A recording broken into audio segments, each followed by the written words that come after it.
Yeah, I mean, you go back and look at the film like we did today. It's always those certain things that happen that, mistake here or there, like the interception. Instead of throwing it out of bounds or try to force it, I throw it out of bounds. Who knows how that drive goes? They get 7 points off of that. We lost by 10. How the game goes, who knows?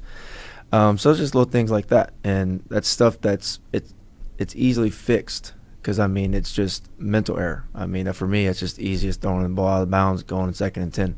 So it's just fixing those things and then moving on. So what are you seeing in real time there? When you say, I need to be better, I need to throw it away, it's easy for us to just see it on the television copy or sitting in the stadium that fans are watching along and say, oh, he should have thrown it away. What were you seeing in real time there where you thought, maybe I can squeeze this in there?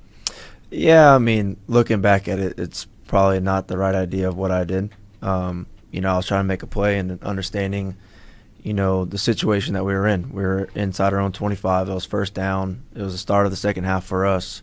It's live to the next down, it's throw it away, and not try to make a play. Because the percentages of, me squeezing in there to Farrow is, a lot less than what happened, and that was interception. Did you feel like the approach or the play calling changed after that interception, just the way that the second half started?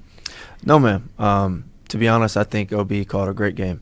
It's up to us as players to go out there and execute. And personally, there's things that, I didn't execute very well and that we watched today in film that, this week we're going to work on. We're going to get out there pre-practice and post-practice and, try to get better at those things. Bailey, I know you talked about this a little bit after the game, but it seemed like you had a lot more time to throw in the first half than in the second half. They were coming after you. They got to you a few times. What did you sort of see in the difference between what they were doing defensively and the protection up front? Yeah, the protection, personally, I think was great all day. They have a great defensive line. They have a great, guy. And, Chris Jones is one of the best guys in the league, and I think our O-line played phenomenal all day. There was times where, for me, pocket presence, being able to move around and kind of set up the blocks as well as pocket awareness. And, those are things that we work on all day, and that's something that we're going to work on, this next week to try to get better at that as well. You said OB called a great game. How did you feel about some of the fourth down decisions or lack thereof, deciding to punt on 4th and short, around midfield in your own territory? The pace, I know, is something that Ezekiel Elliott pointed out. Hey, maybe we could have gone a little faster at the end of the game. Bill even agreed with that. How did you feel about some of those choices in the second half? Yeah, that's Coach Belichick's decision. He's been coaching for however many years. He understands every situational, thing that can happen in a game. So whatever he decides, I'm good with. If he wants us to stay out there and go forward on 4th and whatever, we'll do that and we'll try to execute it to the best of our ability. And if he wants to punt it, then, that's what he sees fit and that's best for the team. So whatever he decides, I'm 100% on his side, and whatever he wants, we'll do. Demario Douglas is someone you targeted 5 times yesterday, and a young guy who's shown himself to be really productive at different points in the season. I know he wasn't healthy when you got the switch to be the starting quarterback. Do you feel like you've gotten to build the connection and practice and in reps that you want to with him to then be confident in that connection on game day the way that you are maybe with someone like Hunter Henry? Yeah, I think so. I think the more weeks we're together, the more reps you're able to go through over the weeks of time. You get, you're able to understand each other a lot better. Pop's a very dynamic receiver. He can do a lot of things. We have a great receiver group, and those guys, we've been using them very well the last few weeks on the certain things that they're very good at. And Pop's one of those guys that, all the motioning and things that we do with Pop, he's very good at that stuff. So I think, in this week, in the next 2 weeks, there's those weeks where I'll be able to get with Pop and a lot of the other guys and continue to, build that connection with them. How's Hunter doing? He's doing good. Yeah? Yeah. Feeling okay? As far as I know, he is. You guys clearly developing a strong connection out there. You connected for another touchdown. What's sort of some of the ways you guys have developed as a connection out there?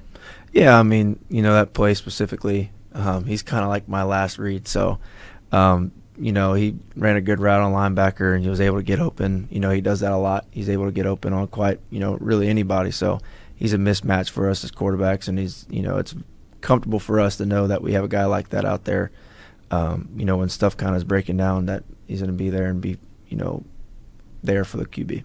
We're talking to Patriots quarterback Bailey Zappe here at Gillette Stadium on a Patriots Monday. Jones and Mego with Arcan on WEEI. I was going to ask about Hunter Henry because I've heard Tom Brady talk about this before where, there are throws that I want to be careful with. I don't want to lead one of my receivers into a big hit.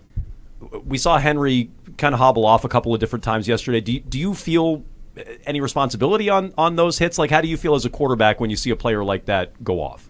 Yeah, that's on us as quarterbacks. We're the guys that control where the ball goes. We're the guys that understand, the coverages, and if we lead them into anybody, that's on us. So that's when the ball placement and all that stuff comes into a factor of, turning a guy around. You'd rather have a guy, take a big hit in the back than, in front of his knees and things like that. So, I apologized to him a few times where he got up kind of wobbly, hey, my bad. And he's game about it. He wants as many balls as he can get. So he doesn't give you like side eye, like thanks a lot. Not yet. Not to your face. Yeah, not to my face. Exactly. But I mean, he wants as many targets as he can get, of course, like anybody. So, but I think that's that's on the quarterback to control that stuff. I was thinking about this yesterday because Kansas City has made a name for themselves on many things on offense, and one of them is the trick plays that they come up with that you see throughout the regular season and, of course, in the postseason. Do you want to incorporate any trick plays into your guys' offense? Is there anything that you guys rep in practice? And obviously you wouldn't give away state secrets, but do you guys get into any of that trickery in practice and think about deploying that then on Sundays? Yeah, there's some things that, every week you go in with probably about 2 or 3 plays that, are considered trickery plays. Sometimes, depending on how the game's going, sometimes you don't ever get them called. And then sometimes, if depending on the situation, you like it, that situation, you're on the correct yard line, right hash, and you want to call it. But, I mean, look, I'm not a play caller. I'm a guy that runs the plays. So whatever OB and Coach Belichick decide as far as trickery or, anything like that, that's up to them. And if he wants to call it, I'll try to execute it. But it is something you guys rep in practice a little bit. Yes, there's a few times where we've had plays like, I don't know necessarily like the Chiefs got. I don't know where Andy Reid got that from, but there is some plays, yes, that we re-rep. That one was from like the leather helmet days, I think. That was an old-timey play call, it seemed like.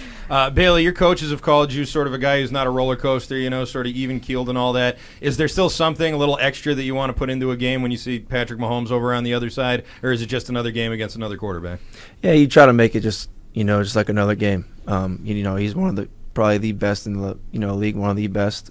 So you just try to do your job, and that's something that I continue to have to get better at, week in, week out. So, personally for me, it was just going to that game and, I'm playing against the defense. I'm not playing against Pat. So I'm trying to do the best I can versus his defense or their defense. You're walking in. It's a discussion on Bill Belichick and his future when you walk into this studio. And I don't expect you to weigh in on, the decision for Bill to return or not. I'm just curious how aware you guys are as players about the discussion going on about Bill. Yeah, I mean, of course, if you're in the social media and you have Twitter and all those things, of course, you see all those rumors and everything going around. But, personally for me, I'm controlling what I can control, and that's getting ready for the Broncos this week. And, whatever questions or anything that, anybody has, that's Coach Belichick and Mr. Kraft and all, the guys that handle that stuff. And I'm just focused on the Broncos right now. Yesterday after the game, Zeke told reporters that he thought there could have been better tempo that the offense played with in the second half. Do you agree with that? Did you sense, a lack of tempo, especially in those final 4 minutes? No, I think, we did at one time we were back on our 6-inch line. It's very hard when you're on your 6-inch line to kind of go up tempo and things like that. You kind of want to have to get away from your end zone before you kind of start up your 2-minute stuff. Because a lot of things can happen when you're backed up in your own end zone. So, I don't think I look back at anything and say, I wish we did that, wish we did this. I think it just comes down to, the execution part of it all. Time now for our quarterback question of the week. It's brought to you by Northeast Men's Health, the experts in men's sexual health with offices in Dedham, Marlboro, Woburn, and Salem, New Hampshire. You can visit northeastmenshealth.com. Arkan just asked you about going against Patrick Mahomes. You guys have a shared connection going back to your college days. You said last week you follow each other on social media. Did you get a chance to interact with him at all on the field after the game, anything like that? Yeah, we shook hands and everything after the game. Just I said congrats to him, of course, on the win. Told him good luck, stay healthy, and he said the same. And he didn't complain about a call like he did last week against the Bills. He didn't start yelling about that in your ear? No, not this week. But like we said to each other, it was nice to put a face to a name. We never met in person. Of course, we have the connection of, Texas Tech and Kitley and all those things. But it was nice to finally meet in person. And you can be honest on this one. How much crap did you get from the Swifties last week because of her over here? I didn't get much. I think I was able to get ahead of it. I think it was Wednesday I got ahead of it, so I appreciate you. See, this guy's trying to throw me under the bus. I was. I most definitely am. She knew what she was doing. Don't let her off the hook. I agree. Don't let her off the hook at all. Well, Bailey Zappe, we appreciate it. Joining us here each and every Patriots Monday, and we'll talk to you next week. Appreciate y'all. All right, thanks, all right. Bailey.